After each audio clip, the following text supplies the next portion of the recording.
Okay, well, welcome here. We're on MV Pune. It's Saturday, August 19th, and we're out in the Bay of Thailand doing what we do, which is fishing. And the weather's a little bit overcast, but there's no wind and there's no waves, just a little overcast. We've gone out, I don't know, maybe 12 miles today, trying to get into some deeper water where it's not so warm. And we've caught 3/5 of fuck all. Some small fish here and there. And you know, we've been trying everything, I'm telling you. We got squid on one side, we're jigging, we've got a little small bait fish on the other side. Just not happening, just not getting the fish. Maybe it's the time of year, don't know, not sure. But that doesn't really matter because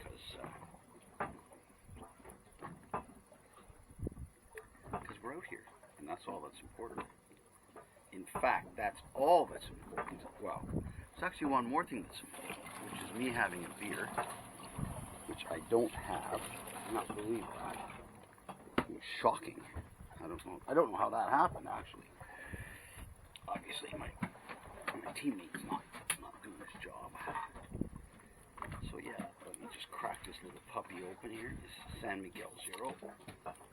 Still on the keto thing. These are 0 carbs. Been 2 weeks now. Lost a few pounds, a few kilos. Just hanging in there. Doing a little bit of exercise. Not too much. Let's not go overboard here. That's how you get hurt. And yeah. So I've even got. I'll show you a bit later. I've got my. I know what you're thinking. You know, what a lazy son of a bitch. Okay, fine.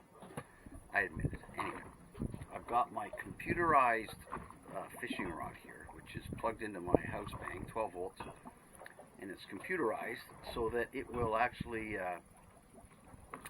well, it does the fishing for me. It actually does jigging. It jigs for you. So, you know, you hit it, the switch, it drops it to the bottom, you hit another switch, you say, okay, jig, and then it jigs all the way back up.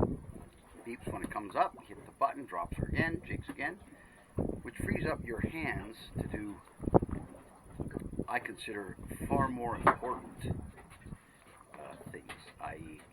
have a beer. So, you know, you might laugh at me, you say you're lazy, you know, blah, blah, blah, but the fact of the matter is, it's all about efficiency. It's about getting many things done at the same, multitasking. That's what it's called. So I'm multitasking here today. Now, just because it's computerized doesn't mean anything. I haven't caught a single fish on the bloody thing. So it's not like spending all this money on this computerized baby is going to actually catch us any fish. Because it won't. In fact, this whole boat is rigged with high-tech shit that absolutely does me no benefit whatsoever when it comes to catching fish. I mean, I got fish finders, I got 2 big Lawrence computers, I got... Anyway, bottom line, it doesn't help you catch any fish. I'm hoping on this little bait fish here that something big and nasty is going to come along and just, you know, it's lunchtime, I'm hungry, and just go for a run. And that would make my day. Fucking make my year. For the day. So yeah, that's kind of where we're at right now. Busy week at work. It was a 4-day week because last Monday was the national holiday, Queen's birthday here in Thailand. So 4-day week. Yeah, I got a bunch of my managers heading to Europe next week for visit some of our sister companies. Maybe they'll get some good ideas.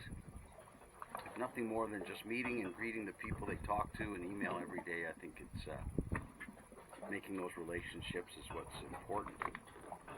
So they're going to be in France, they're going to be in Portugal, they're going to be in Italy. One Thai, one French guy. He's going to go home, spend some time with his family while he's there, which is great. At the same time, I've got some French people coming this way, some textile people, and some purchasing guru. So they're going to some suppliers here, and then they're heading to China for a big textile fair. I don't know where it is, probably Shanghai or something. But, one of my guys is going. Looking forward to that. And other than that, I don't have many stories to tell you today. Well, I'm scared I probably told them before. That's why I'm not going to tell them today.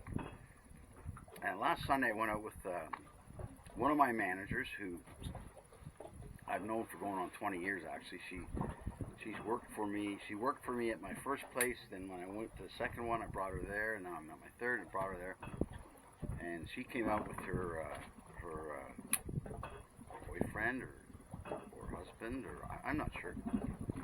He's Filipino, and he worked for me in my first company, so that's where they met. And we had just an absolute riot. Great time. Got these jet skis out. We're doing the jet skis. We're doing these underwater scooters. We're doing swimming, doing some fishing. Didn't catch any fish. And we drank way too much alcohol. He brought us a gift 40 ouncer of 1 liter, 1.14 liter, 40 ounces of this Iowa corn bourbon. And he said, well, try it. And I thought, oh, fuck me. This stuff is going to be shocking. I'm not a big fan of whiskey from the U.S. Sorry about that. I thought this is going to be a real shocker. And so he poured me just a little bit up. And I took a sip and I was like, wow. No ice, no nothing. Just straight up. Wow. That tasted really good. And he's like, yeah, one of the guys came over from the States and blah, blah, blah, and they brought me this bottle. I said, it's fucking fabulous. And we ended up drinking the whole bottle, just me and him. Wow. And the funny thing was, I actually lived in Iowa. I lived in Iowa for 3 years. Maybe not 3 years, I'm not sure. Little town called LeGrand, Iowa. I think it was about 45 minutes out of Des Moines. I think there's a population of maybe 500. Pretty exciting place. So, on weekends, you'd have to flip a coin on what you're going to do for excitement. You could either drive your car down the road and park it on the side and listen to the corn grow. Or if someone was painting a house, you could go watch the paint dry. I mean, that was pretty bloody exciting. Yeah. Good old LeGrand, Iowa. Mind you, at the corner, the four corners, they had this little general store. Great ice cream. I remember that well. Good times there. Good times. Mind you, the house I had, bloody, it was about 4,500 square feet, which is about over 400 square meters. Big property in the middle of the farmland. So, let me tell you, Mickey Mouse was a frequent visitor to my house. I mean, the mice drove you absolutely crazy. Had traps everywhere. And it was like a nightly. I don't know what was worse, having the mice or having the traps. Because you'd be sleeping and all of a sudden, bang and bang and bang, and whoa, what was that?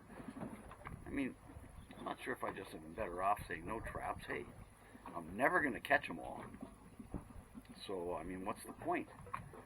But anyway, I was married at the time, 2 little kids, and the wifey was a little bit paranoid about those Mickey Mouses, so I had to do the right thing. And I tell you, they would eat through any. You pump in that bloody expanding insulation holes, eat it. You finally had to put like steel wool into the holes because they couldn't eat through the steel. But oh my God. Amazing, just amazing.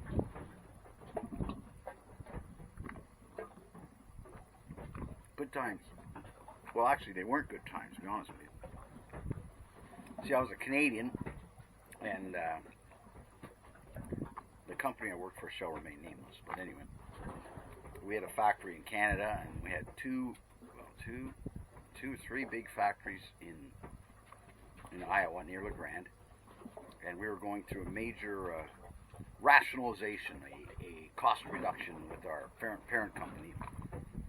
and they decided that we had 2 big machine shops, maybe 500 employees, and we're going to consolidate those 2 machine shops and move most of the work to a new facility in Mexico and consolidate these 2 machine shops into one smaller shop, sort of doing specialty stuff. And it was like, okay, Keith, well, we got this great opportunity for you. We want you to go down to La Grande, Iowa, and we want you to, you're going to manage the machining operations. And I'm like, yeah, but we're getting rid of them. Yeah, exactly. Yeah, that's your job. Okay, fine. I'm up to a challenge, so sure as shit I went. Brought my little family there, 2 little kids, and things were getting nasty. I mean, it was a unionized plant. Not that that mattered, but you know, they were going through some tough times with their members because of what we were doing. And one day I walk out. I went to the factory every morning, you know, see what's going on. I walk out and I go to the welding and the LPT area, and then some guy sprayed LPT. It's like a red dye, painted on the floor. You know, a picture of a man with a bullet hole through their head. And I knew the guy who did it, right? I was like, whoa, this is not nice. So, you know, I go and see my boss, who's a general manager, and calls in the big HR guy, and da-da-da-da-da, you know, call the union in, and blah, blah, blah. And I'm like, hello, we know who the guy is. What's he doing still working here? I mean, really, this is incredible. Oh, well, you know, Keith, got to be careful. We don't want to antagonize the union and blah, blah, blah, da-da-da, da-da-da. I was like, what the fuck? The guy just painted an effigy of me on the floor with a bullet through my fucking head, and you're worried about them? And I was like, yeah, no, we're worried about many things, blah, blah, blah. So, bottom line, what they do, they installed a security system on my house, 24-hour security, like detail, people watching my house. My wife was like, right, fucking going right through the roof on this shit. Like, what have you done to us?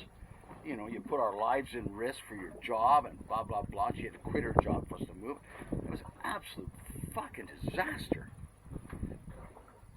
So, you know, what am I going to do? So I end up, you know, looking for a new job. I end up finding a new job back where I lived, back in Canada. Plant manager for another company that obviously saw something good in me. And then it moved back to Canada. So anyway, that's my story of Iowa. That's my story of the bloody bourbon. I'm going to stop for now, and then I'm going to take you on a little tour, show you this high-tech bloody fishing rig that doesn't catch anything. So here it is here. I'm going to be careful because I don't want to drop this into the water like I did my last camera. This is it here. See now it's counting the depth. Maybe it can't, I don't know. Anyway, it's counting the depth. And when it hits the bottom, which is just about to hear the beeping sounds, that means we're getting close to the bottom. I'm just going to step over here. That up. Hit jig. And now you can see here, it's actually doing the jigging. Pretty cool, huh? Yeah. Pretty cool, alright. Pretty cool, pretty bloody expensive, if you don't mind me saying. And now I can just sit here. I can relax.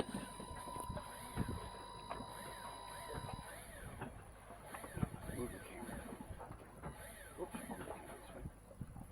I can basically just relax here and wait for something big to hit it while I'm having my beer. Okay, so far nothing. But you know something? It's when you least expect that you're gonna get it is when you get it. Like maybe I'm gonna go to the toilet or something. All of a sudden, whee! You got your pecker in your hand, and whee! And then oh Jesus!